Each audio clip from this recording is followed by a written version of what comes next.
Assalamualaikum warahmatullahi wabarakatuh. Bismillahirrahmanirrahim. Alhamdulillahi rabbil alamin. Wassalatu wassalamu ala ashrafil anbiya'i wal mursalin wa ala alihi wa sahbihi ajma'in, amma ba'du.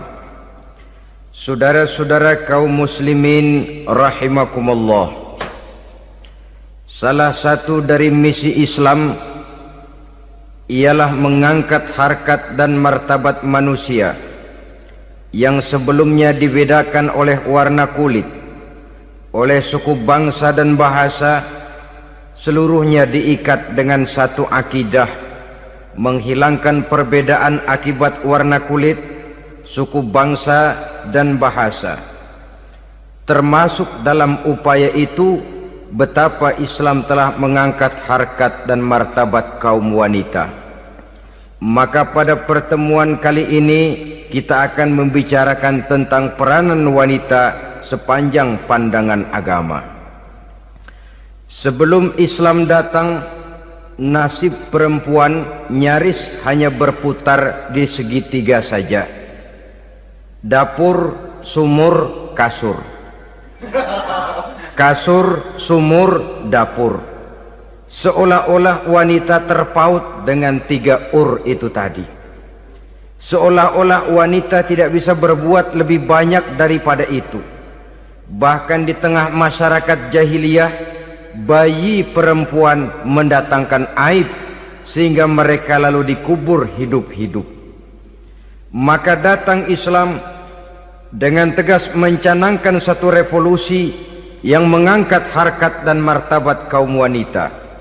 Nabi bersabda, "An-nisa'u imadul bilad, iza saluhat saluhal bilad, wa iza fasadat fasadal bilad." Wanita adalah tiang negara. Jikalau baik wanita, baiklah negara. Jikalau rusak wanita, hancurlah negara. Dalam berbagai ayat Al-Quranul Karim menjelaskan tentang wanita dan peranannya. Al-Quran bercerita tentang Siti Hawa. Al-Quran bercerita tentang anak perempuan Nabi Adam, Iklimah dan Labuda, yang menyebabkan Habil dan Qabil saling berbunuh-bunuhan. Al-Quran menceritakan bagaimana ibunya Nabi Musa mendapat wahyu untuk menghanyutkan anaknya di hilir sungai Nil. Al-Quran bercerita tentang Siti Maryam, ibu daripada Nabi Isa. Al-Quran bercerita tentang dua putri Nabi Yusuf, yang akhirnya salah satunya menjadi istri daripada Nabi Musa. Pun Al-Quran bercerita tentang Ratu Balkis, seorang wanita yang menjadi penguasa di negeri Sabah, yang demikian besar pengaruhnya dan wawasannya. Dan banyak lagi Al-Quran menceritakan keadaan kaum wanita, sampai-sampai dalam Al-Quran ada satu surah yang dinamakan surah An-Nisa. Ini seluruhnya berarti bahwa Al-Quran telah menempatkan kaum wanita dalam satu posisi yang mulia dan terpuji. Al-Quran memberikan emansipasi, bahwa wanita berhak mengejar kemajuan sebagaimana halnya kaum laki-laki. Tetapi sungguh pun demikian, Al-Quran tetap memberikan batasan-batasan sepanjang emansipasi itu tidak bertentangan dengan kodrat kewanitaan itu sendiri. Kalau persamaan dan kemajuan, kalau emansipasi dan hak asasi sudah tidak sesuai lagi dengan kodrat kewanitaan, pada akhirnya bukan mengangkat harkat dan martabat kaum wanita, justru malah merendahkan derajat dan martabat kaum wanita itu sendiri. Seperti sebagian besar wanita ini, mereka berteriak menuntut tentang persamaan hak, tapi mereka melupa apa batasan daripada persamaan hak itu sendiri.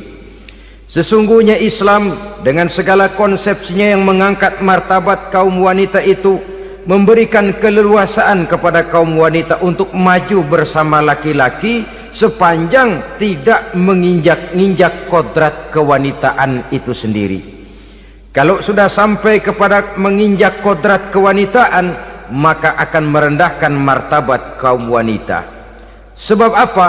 Secara fisik dan psikis agaknya memang laki-laki sudah ditakdirkan oleh Allah untuk menjadi pembimbing bagi kaum wanita. Walaupun tidak tertutup kemungkinan wanita tampil sebagai pemimpin, tetapi dari segi fisik biologis misalnya, laki-laki itu diciptakan kekar, kuat untuk memikul dan melaksanakan tugas-tugas yang berat. Sedangkan perempuan pada umumnya adalah lembut, ayu, lemot, denok, geboy, dan lain sebagainya.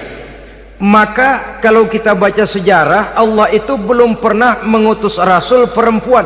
Semua rasul laki-laki. Sebab apa? Secara fisik biologis tugas kerasulan lebih dimungkinkan oleh seorang laki-laki. Tugas rasul itu berat. Kadang-kadang perang, dicaci maki, berhadapan dengan ujung tombak, ujung pedang dan lain sebagainya. Makanya seluruh rasul laki-laki, dan Allah belum pernah mengutus rasul perempuan. Dari segi lain, perempuan itu banyak terhalang untuk melaksanakan ajaran agama. Misalnya 1 minggu dalam sebulan perempuan itu terkena cuti khusus, mengalami masa menstruasi, tidak sholat, tidak puasa, tidak melaksanakan ajaran agama yang tidak dibolehkan pada saat menstruasi itu. Kalau ada rasul perempuan, lalu saat malaikat akan menyampaikan wahyu, kebetulan rasulnya sedang wah, itu bisa balik-balik lagi malaikat Jibril ke langit itu. Mau turun nyampein wahyu, balik lagi ke atas, ditegur, kenapa balik lagi Jibril? Rasulnya lagi head.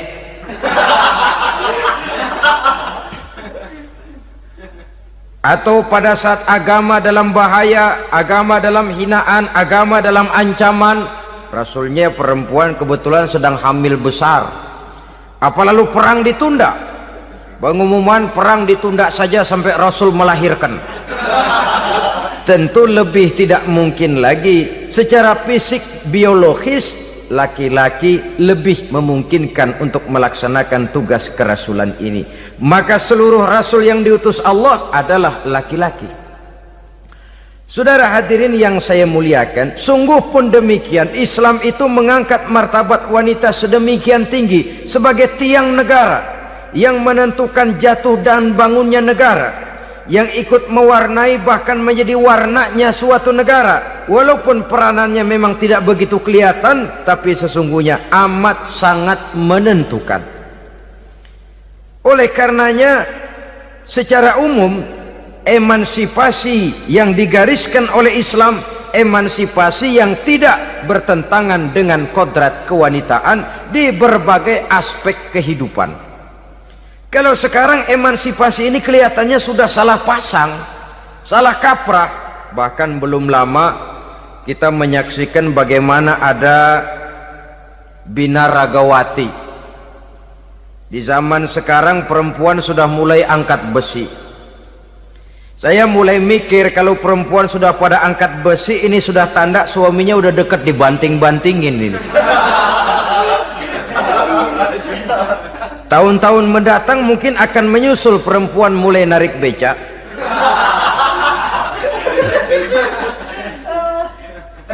Nampaknya kan sudah tidak lagi mengindahkan kodratnya sebagai wanita. Ada olahraga yang hanya pantas dikerjakan oleh laki-laki. Oleh karena itu pada kesempatan ini kita akan mencoba melihat peranan wanita dari berbagai dimensinya. Yang pertama, peranan wanita sebagai istri.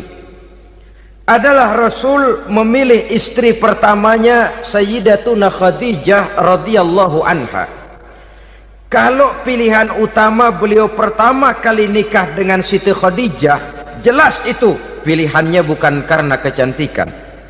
Kenapa? beliau nikahi Siti Khadijah dalam usia 40 tahun Khadijah dan 25 tahun Rasul. Statusnya janda pula. Kalau beliau seorang pemburu kembang, pemburu bunga, kenapa mesti nikah dengan janda berumur 40 tahun? Sedangkan beliau waktu itu masih berumur 25 tahun. Apa sasaran utamanya? Bisa kita lihat nanti setelah beliau diangkat menjadi Rasul. Ternyata Khadijah lebih daripada seorang istri, beliau masuk ke dalam staf Nabi. Orang lain beliau belum beriman, beliau malah beriman lebih dahulu sebagai perempuan pertama yang masuk Islam. Orang lain memusuhi Nabi, beliau malah mengorbankan hartanya untuk membantu perjuangan Nabi. Istri setia semacam ini dengan peranannya sebagai istri yang sedemikian rupa memberikan andil yang sangat besar bagi kesuksesan dan keberhasilan seorang suami. Yakinlah saudara, tidak ada seorang suami bisa meraih sukses yang besar, jadi apapun dia, profesi apapun yang dipegangnya, apa dokter, apa insinyur, apa pejabat pemerintah, apa politikus, apa ekonom, apa budayawan, apa kiai, apa mubalik, tidak ada yang bisa meraih sukses yang besar tanpa peran serta istrinya, walaupun tidak begitu kelihatan dan nampak oleh pandangan mata yang zahir. Sebaliknya, seorang istri bisa mempengaruhi suaminya. Seorang suami yang jujur, polos, lugu, sederhana bisa jadi koruptor ulung kalau didorong-dorong oleh istrinya. Seorang istri Pak Lurah memang tidak ikut mengatur kelurahan, tapi dia bisa mewarnai suaminya. Seorang istri gubernur memang tidak ikut mengatur provinsi, tapi dia bisa mewarnai suaminya. Sepanjang warnanya positif, tentu sangat baik dan sangat diharapkan. Tetapi kalau warnanya negatif, kiamatlah akibatnya umat ini. Oleh sebab itu, peran pertama dari kaum wanita sesungguhnya adalah sebagai istri yang mendampingi suami untuk mengolah dan melaksanakan tugas-tugas besar. Dari seorang yang paling kecil sampai kepada seorang yang punya jabatan paling tinggi sekalipun, pengaruh dan peranan istri memang sangat menentukan. Saudara hadirin kaum muslimin rahimakumullah, itulah sebabnya Nabi menikah dengan Siti Khadijah. Dan lebih dari itu, sebelum menikah dengan Nabi, Siti Khadijah itu sudah terkenal sebagai pengusaha wanita, business girl kalau bahasa sekarang ini. Bahkan jaringan bisnisnya tidak hanya Mekah saja, tidak hanya antar kota, bahkan sudah antar negara, dari Mekah ke Syam, dari Mekah ke Madinah dan lain sebagainya, yang bahkan kita tahu Rasul pada mulanya pun ikut membantu perdagangannya Siti Khadijah radhiyallahu anha ini. Jadi kalau bercermin dari karier Siti Khadijah, boleh saja wanita bergerak di bidang bisnis, asal memang profesi, bukan karena dengan senjata dan modal kecantikan lalu membujuk dan meraih orang sampai telap sehingga bisnisnya berjalan lancar dengan jalan menjual kecantikannya. Tidak, bergerak di bidang bisnis yang memang profesinya di situ. Tidak ada salahnya. Bisa saja perempuan menjadi bisnis girl seperti yang dicontohkan oleh Siti Khadijah radhiyallahu anha ini. Sebab itu, kontes-kontesan yang hanya bertitik kepada rupa yang ayu saja, rupa yang cantik saja, sesungguhnya bukan hanya tidak bermanfaat, tapi saya pikir juga sangat tidak mendidik. Yang mengajar anak-anak remaja putri kita untuk berlomba-lomba hidup dalam kepalsuan. Alis mata palsu, hidung pesek dimancungin palsu, operasi plastik. Alis matanya dikerik bikin yang palsu, tai lalat lagi bikin yang palsu, gincu bibir dimerahin palsu. Seluruhnya hidup dalam kepalsuan. Akan lebih baik kalau kita ini misalnya mengadakan kontes yang menitik beratkan kepada ketinggian IQ, kecerdasan, kemampuan, skill, keahlian dan kemampuan, tidak hanya dititik beratkan kepada rupa yang ayu dan cantik semata-mata. Sebab di samping manfaatnya diragukan, juga sangat tidak mendidik buat generasi yang akan datang. Terutama ibu-ibu, peran utama wanita sesungguhnya adalah sebagai istri mendampingi suami dalam melaksanakan tugas-tugas besar. Satu hari serombongan ibu-ibu pernah datang menghadap Rasul mengajukan satu resolusi, protes kalau bahasa kita sekarang. Ya Rasul, ada apa bu? Kalau laki-laki sih enak. Enak bagaimana? Iya, kalau orang laki-laki sholat, perempuan sholat. Laki-laki puasa, perempuan puasa. Laki-laki pergi haji, perempuan pergi haji. Laki-laki menuntut ilmu, perempuan bisa menuntut ilmu. Tapi kalau laki-laki pergi jihad, perang membela agama, kami perempuan tidak bisa ikut jihad perang di medan pertempuran. Padahal pahala jihad sangat besar dan kami ingin mendapat pahala jihad. Tidak adil kalau begini ya Rasul, izinkan kami pergi jihad. Ini perempuan di zaman Rasul, kalau ada kebaikan tidak bisa ikut, rasanya rugi bukan main, lalu protes. Apa jawab Rasul? Beliau senyum. Ibu-ibu jangan khawatir, walaupun ibu-ibu tidak maju ke medan perang, ada ibadah yang pahalanya sama dengan pahala jihad itu. Apa ya Rasul? Beliau menjawab, jihadukunna fi baitikunna. Jihadnya ibu-ibu, jihadnya kaum wanita adalah di rumah tangganya sebagai istri. Memasak makanan suaminya, mencuci pakaian istrinya, mengasuh, merawat dan membesarkan anak-anaknya, itu seluruhnya bagian daripada ibadah yang pahalanya tidak kurang dengan pahala jihad. Kenapa? Al-Quran itu memberikan sesuatu sesuai dengan kedudukannya. Kalau perempuan pergi perang jihad membela agama, musuhnya laki semua, kayak apa perangnya? Itu musuhnya bisa nggak mau pakai pedang, perangnya udah gulat aja udah. Sehingga Rasul lalu memberikan satu jalan keluar yang membuat wanita-wanita itu lega. Jihadukunna fi baitikunna. Ibu-ibu sih tidak usah khawatir, jihad ibu adalah di rumah tangga ibu-ibu semua. Sejak bangun tidur sampai tidur kembali, nyaris kaum ibu itu 24 jam pekerjaannya. Sebagai istri, dia melaksanakan jihad di rumah tangganya. Peranan wanita yang pertama adalah sebagai istri, yang walaupun tidak kelihatan dan menonjol seperti halnya laki-laki, tapi sangat mewarnai, bahkan menjadi warna dari tugas apapun yang dihadapi oleh suaminya. Dulu ada seorang orator, kalau pidato hebat bukan main. Kalau dia bernada gembira, semua orang senyum. Kalau dia bercerita tentang sesuatu yang sedih, satu masjid orang nangis.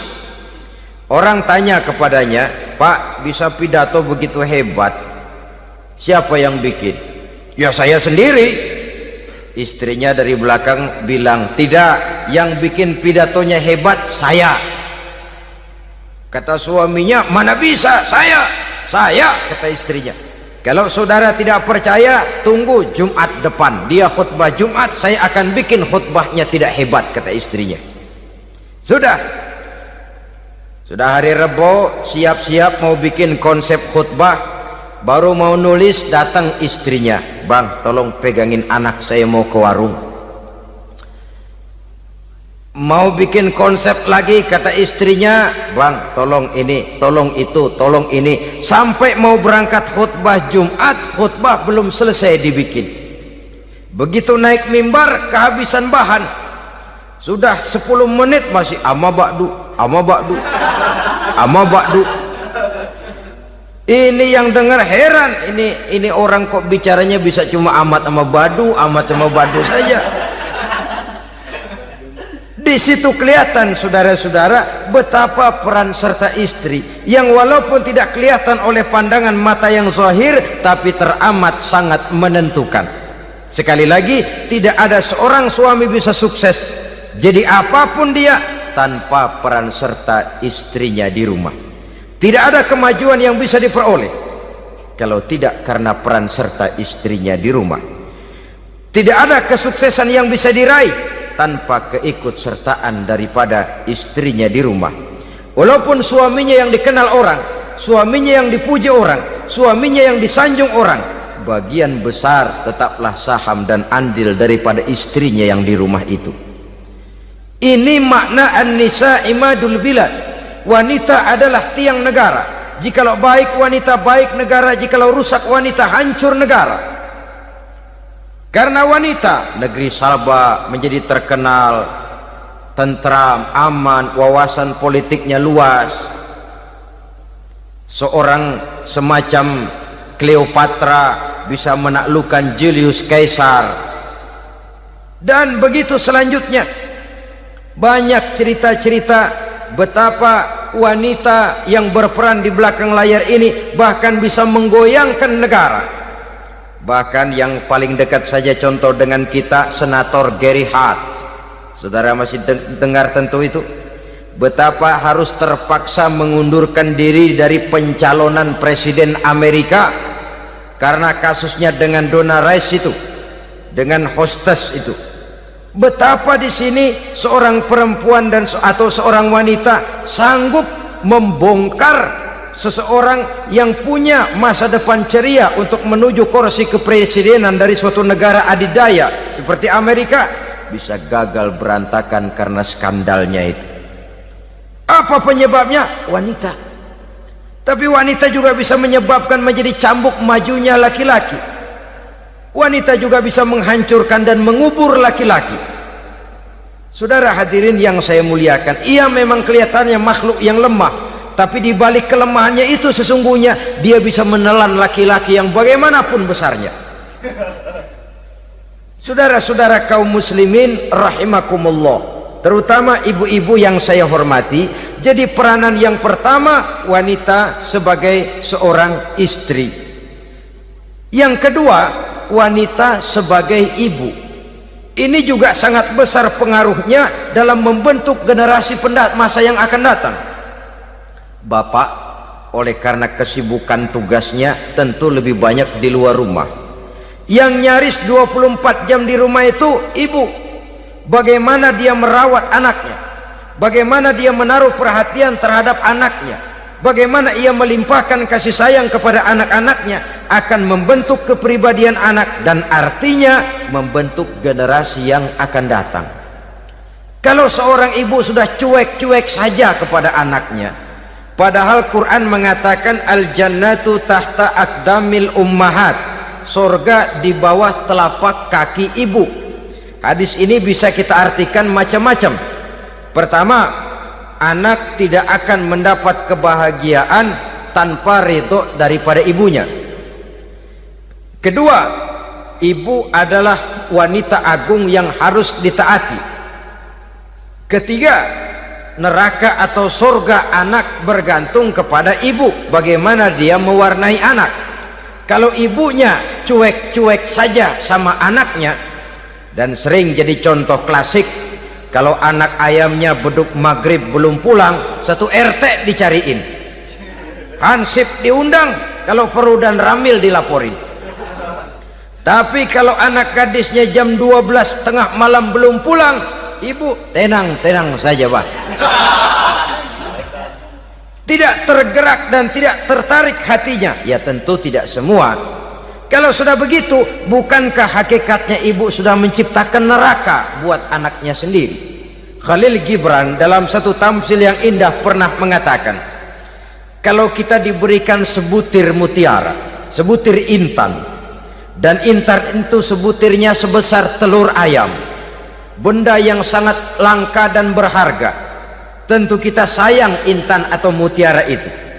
Kita jaga baik-baik, kita simpan dalam kotak, kotaknya kita kunci, kotak itu kita simpan di dalam lemari, lemarinya kita kunci lagi.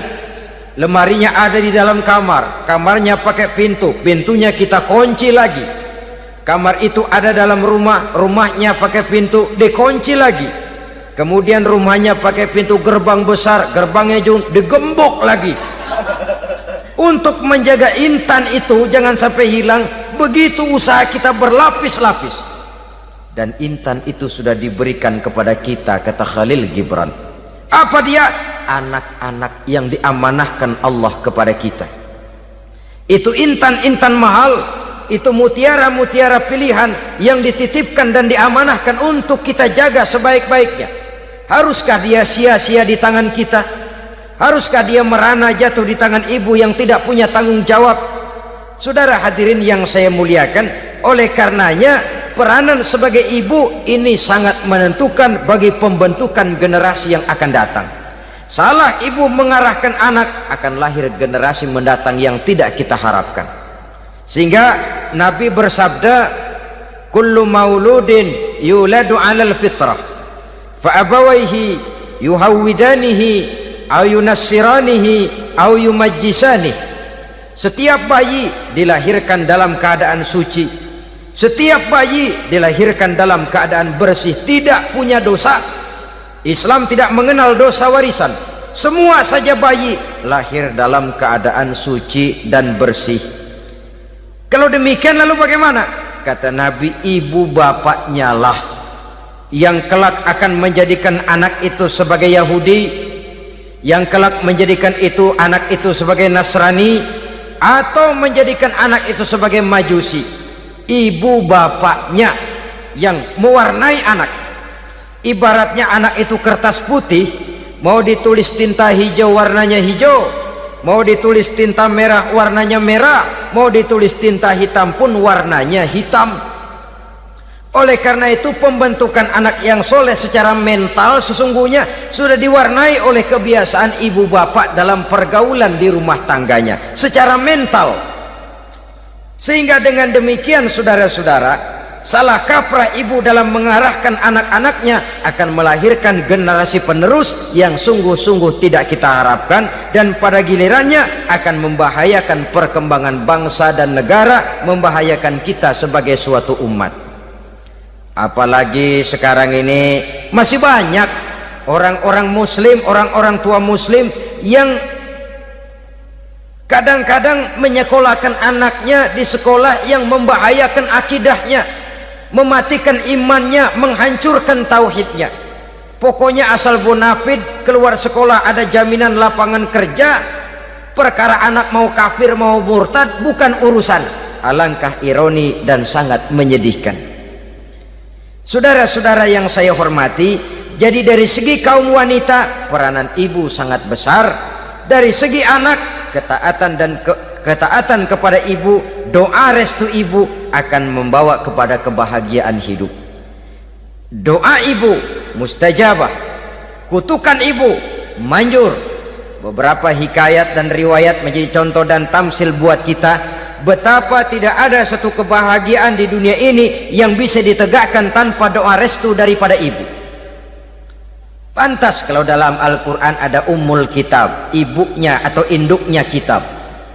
Tiap negara punya ibu kota, bapak kota tidak ada. Lalu lagi wawasan Nusantara disebut ibu pertiwi, bapak pertiwi kemana tahu. Saudara hadirin yang saya muliakan, lalu dalam peringatan hari-hari besar nasional ada yang namanya Hari Ibu. Hari bapak nggak pernah diperingati. Ada Hari Ibu, dan ibu itu pun ada Ibu Kartini, ada Ibu Dewi Sartika, dan macam-macam lagi yang seluruhnya merupakan refleksi dan gambaran betapa peranan kaum wanita di dalam kehidupan ini yang memang banyak mewarnai dan menjadi warna dari suatu kegiatan. Saudara-saudara kaum muslimin rahimakumullah, apabila yang pertama tadi kita melihat peranan kaum wanita sebagai istri, betapa ia berpengaruh besar dalam ikut menunjang keberhasilan dan kesuksesan suaminya.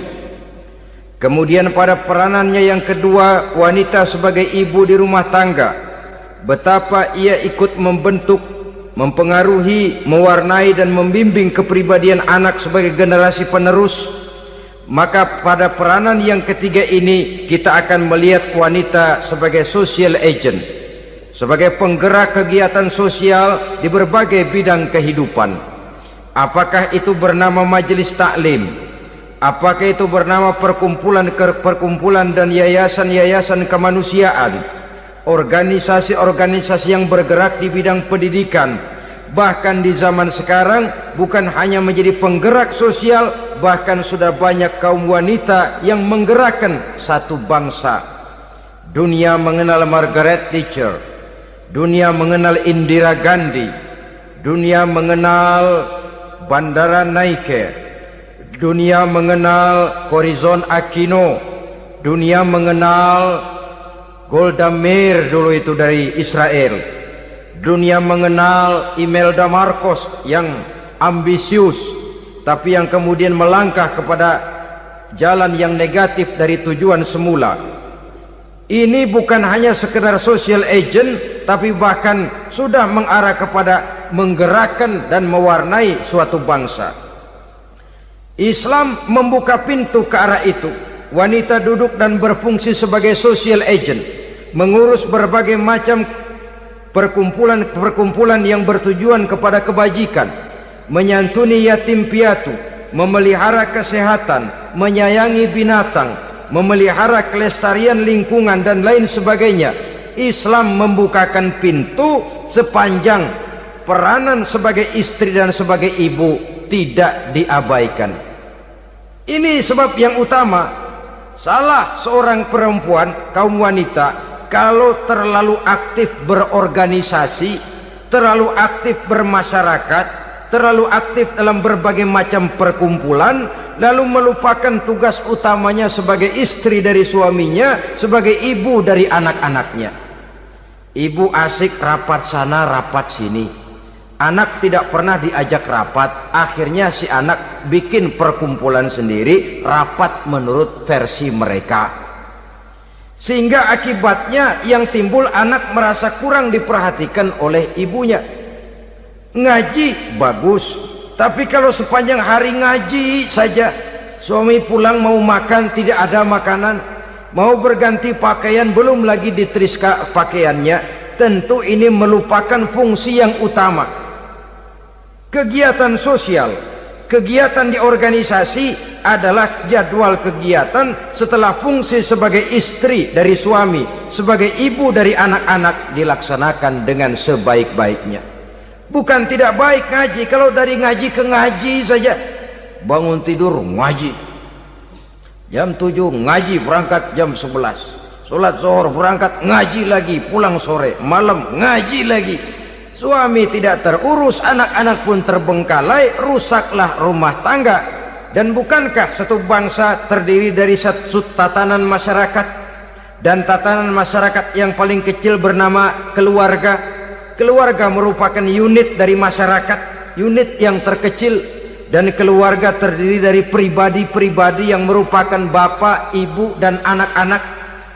Sehingga masyarakat bangsa yang baik terdiri dari masyarakat yang baik, masyarakat yang baik tersusun dari keluarga-keluarga yang baik, dan keluarga yang baik akan muncul dari pribadi dan individu yang baik. Pribadi dan individu yang baik yang sadar mana kewajiban yang primer, mana kewajiban yang sekunder. Sebagai social agent, dia lalu mawas diri dengan tetap mempertimbangkan kodrat kewanitaannya itu tadi.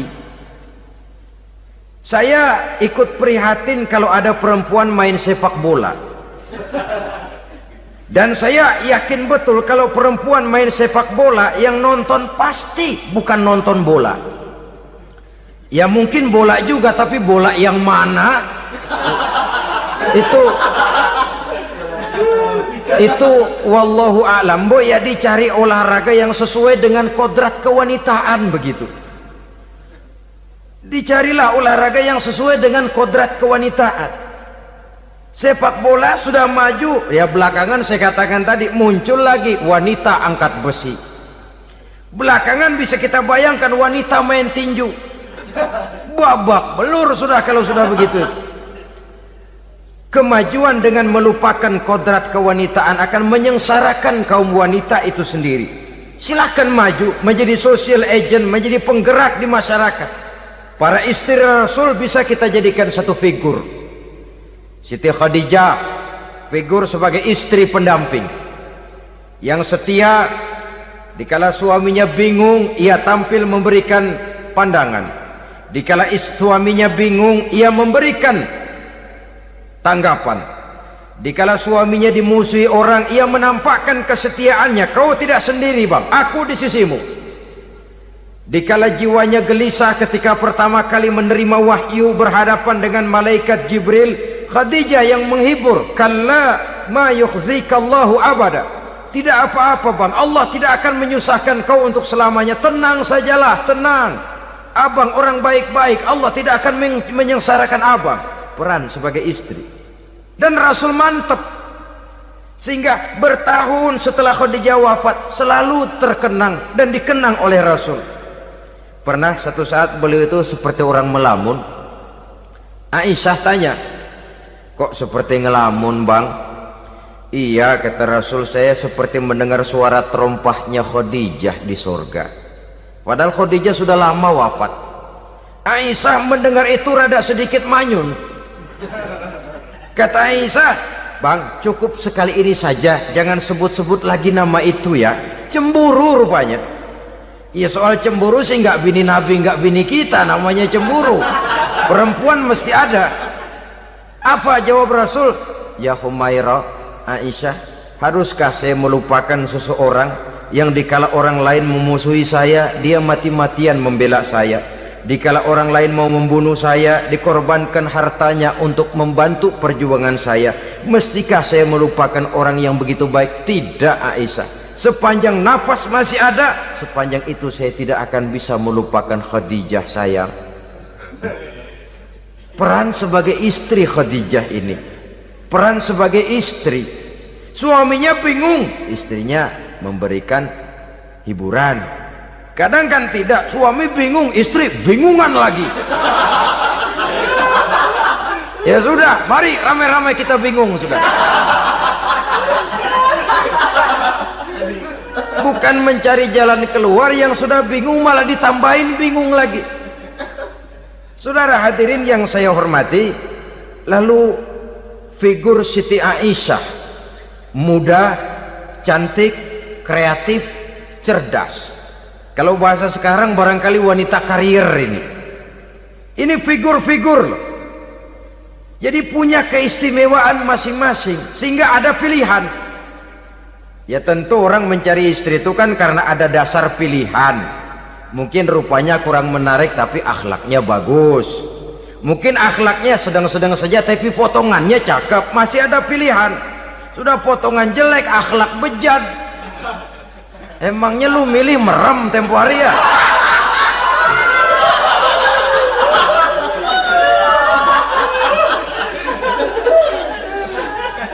Sudah nggak ada pilihan apa-apa. Lalu ada istri yang punya keistimewaan karena sifatnya yang sabar, ada yang wataknya itu pemurah, ada yang sifatnya itu belas kasih. Pendeknya, dari istri-istri Rasul kita bisa menemukan figur-figur wanita teladan. Sehingga keliru kalau kaum orientalis barat mengatakan Rasulullah itu katanya sesungguhnya adalah seorang seks mania, istrinya banyak. Oh ini memang bajingan ini orientalis ini. Kalau Rasulullah itu seorang seks mania, tentu yang dinikahinya itu pertama jelas gadis semua, yang kedua tentu cantik-cantik semua. Dari istri-istri beliau yang dikawininya dalam keadaan gadis cuma Siti Aisyah. Selebihnya janda. Apa pertimbangannya? Menyantuni yatim-yatimnya, mengayomi janda-janda yang ditinggal suaminya gugur di medan perang, untuk memperkuat keimanannya. Itu pilihan utama Rasul. Kita sekarang ini ya ngakunya si ikut sunnah Rasul, cuma sunnahnya urusan kawin melulu. Ada duit sedikit, kawin maning, kawin maning. Ditanya orang kenapa kawin melulu, sih mas sunnah Rasul. Bukan main. Kalau sudah urusan kawin pahlawan betul sunnah Rasul. Padahal kawin lagi dalam Islam itu sungguh pun boleh, tapi tidak diperintah. Tidak diperintah, memang cuma boleh. Itu kalau dalam pesawat itu cuma semacam emergency exit lah ya. Yang tidak boleh sembarang waktu bisa dibuka. Kalau memang sanggup berlaku adil, tafadhol. Kalau tidak, satu juga nggak habis. Lagian saya kira perempuan itu kan cuma perbedaan rupa saja, perbedaan selera saja. Seperti singkong dengan sate, bedanya kan cuma di tenggorokan. Kalau sudah masuk ke perut, kenyangnya kan sama. Perempuan cuma berbeda dalam selera, rasanya barangkali ya, barangkali.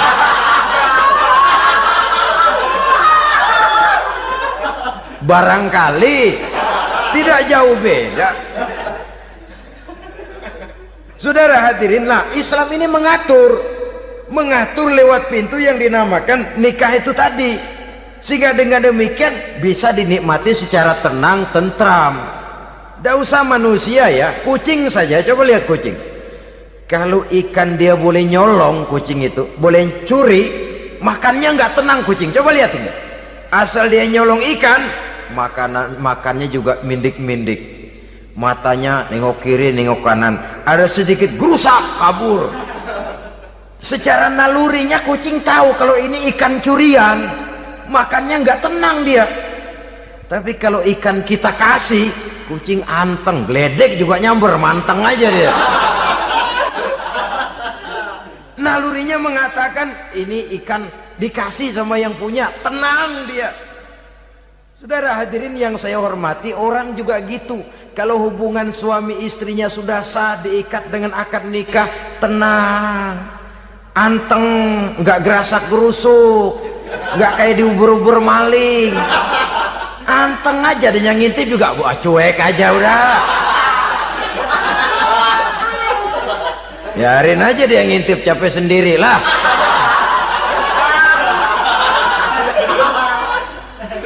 Tapi kalau nyuri-nyuri, coba lihat dah. Mana di kebun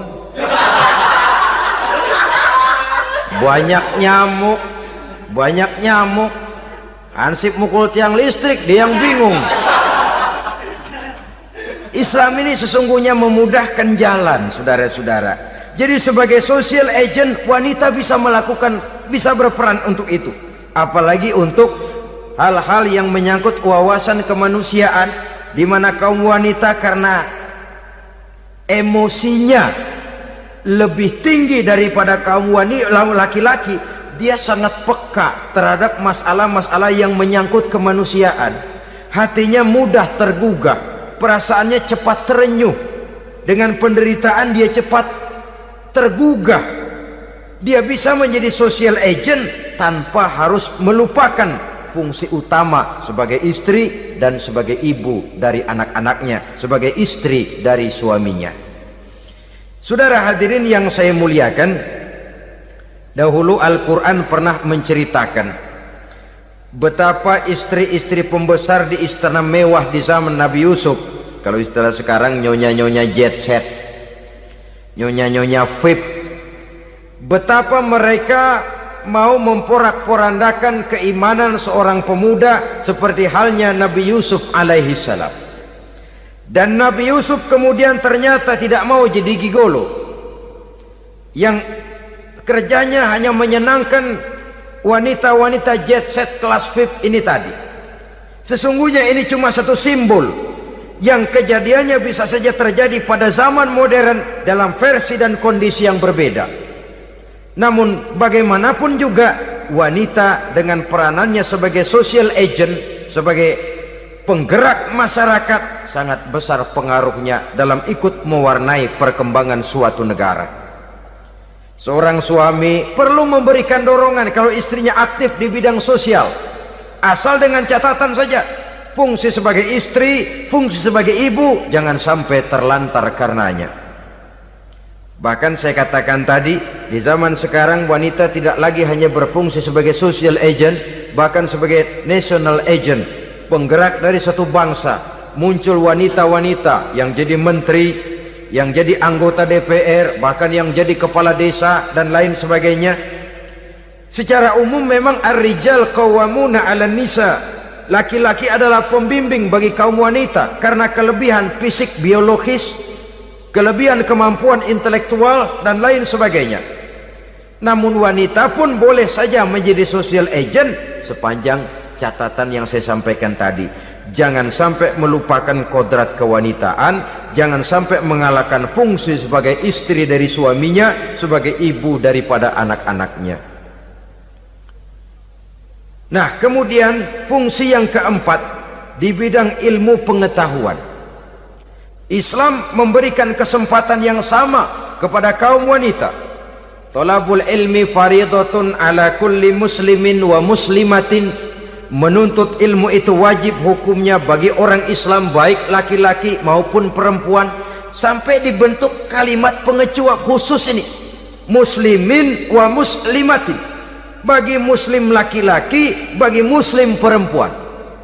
Dan alhamdulillah, kalau dulu di zaman Raden Ajeng Kartini nasib perempuan berada di balik pintu yang digembok rapat-rapat, siklusnya berputar cuma sumur dapur kasur, kasur sumur dapur, dapur sumur kasur, melingkar di situ satu saja peranan kaum wanita. Memberontak jiwa Raden Ajeng Kartini, menuntut persamaan bahwa wanita berhak maju sama dengan laki-laki. Entah Islam sejak 14 abad yang lalu sudah mencanangkan ini, menuntut ilmu wajib bagi laki-laki dan perempuan beragama Islam. Orang Islam baik dia laki-laki, baik dia perempuan, wajib menuntut ilmu. Ilmu dalam artian umum, tidak hanya sekedar fikih tauhidnya, ya di bidang kedokteran, di bidang teknik, di bidang hukum dan lain sebagainya. Ini yang perlu dibanggakan. Kalau perlu ini yang perlu diadakan kontes, kontes IQ, wanita yang paling berprestasi di bidang ilmiah, wanita yang punya prestasi di bidang menjaga kelestarian lingkungan hidup, wanita yang punya prestasi menggerakkan sosial, menyantuni yatim piatu, memelihara kesehatan. Adakan kontes macam itu untuk mendorong. Ini enggak, kalau kontes yang diukur betis, bibir, pinggul, payudara, lubang hidung, ukur sekalian kita. Apa manfaatnya dan apa unsur pendidikan yang ada di dalamnya? Tidak menguntungkan, tidak mendidik, dan tidak membawa manfaat. Kecuali lalu yang timbul pola hidup konsumen, pola hidup konsumer, pola hidup yang material, pola hidup yang wah, pola hidup yang gemerlapan. Ya, kalau oleh anak-anak muda yang terjangkau, kalau tidak, dia hanyut ditelan mimpinya. Dia ingin bergaya hidup jet set, sementara dia dihadapkan oleh kenyataan bahwa dia tinggal di kampung, ibu bapaknya orang kampung, dan lain sebagainya. Jiwanya berontak, terjadilah kegalauan, terjadilah kerancuan, terjadilah komplikasi, perang di batin antara keinginannya dengan lingkungan nyata yang dihadapinya. Dan kalau sudah ada gejala semacam itu, penyakit-penyakit kejiwaan akan mudah muncul. Ini gejala terutama buat orang-orang yang tinggal di daerah transisi, kota besar bukan, kampung banget juga enggak, daerah cekak. Akibatnya gayanya ya sering gaya enggak karu-karuan, gaya kepalang tanggung jadinya. Saudara hadirin yang saya muliakan, akhirnya apa? Santri tapi lagunya kayak koboi, koboi tapi sesungguhnya santri. Saudara hadirin yang saya hormati, maka di bidang ilmu pengetahuan wanita mempunyai peranan yang sangat besar. Dia bisa tampil dengan karya-karya ilmiahnya yang membawa manfaat bagi perkembangan agama, bangsa dan negaranya. Majulah kaum wanita dengan ilmu pengetahuan, tuntutlah ilmu seluas-luasnya. Kita hidup di satu negara yang merdeka, kita beragama yang memberikan satu keyakinan bahwa menuntut ilmu merupakan kewajiban, bahwa peranan wanita tidak hanya di belakang dapur, lain sebagainya yang seluruhnya terpantul dari dinamika kehidupan kaum wanita.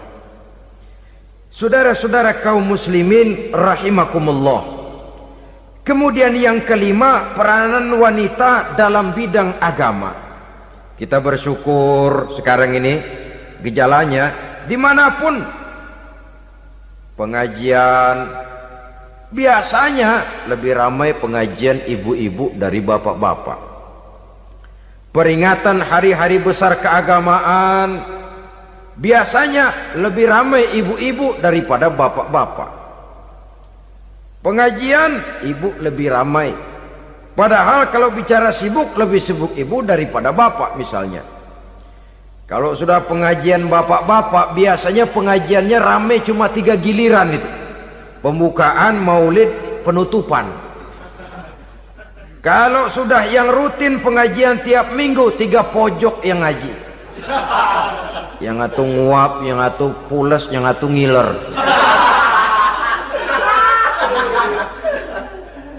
Saudara hadirin yang saya muliakan, ada badan kontak majelis taklim yang merupakan wadah daripada kegiatan ibu-ibu. Ada Ittihadul Muballighat, Persatuan Muballighat, ada Persatuan Para Asatizah, dan macam-macam lagi peranan ibu-ibu di dalam kehidupan beragama. Tapi sesungguhnya harus dimulai dari bagaimana si ibu mewariskan jiwa agama kepada anak-anaknya di rumah tangganya. Kalau itu gagal, dia mau melangkah ke masyarakat, dia sudah gagal sejak awal sesungguhnya.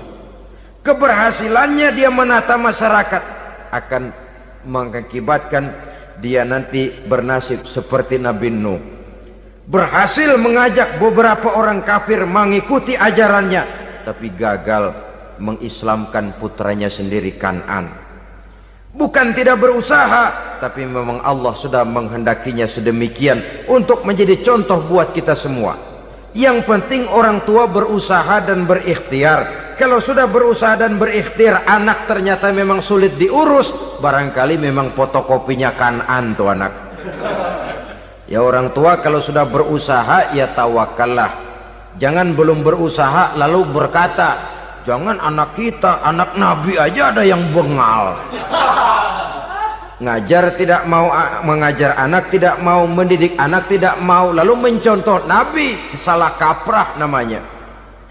Kaum wanita bisa berperan di dalam agama. Ketika Rasul hijrah, itu kan beliau tidak langsung ke Madinah. Dari Mekah itu beliau mengambil jalan arah ke kiri menuju Gua Sur. Ini dalam strategi militer punya makna sendiri. Jenderal yang ulung, ahli strategi militer ini. Di Gua Sur sana beliau tinggal 2 hari 3 malam. Siapa yang membawa makanan ke Gua Sur? Siapa yang menjadi kurir untuk mengintai kegiatan-kegiatan Quraisy setelah Nabi berangkat hijrah?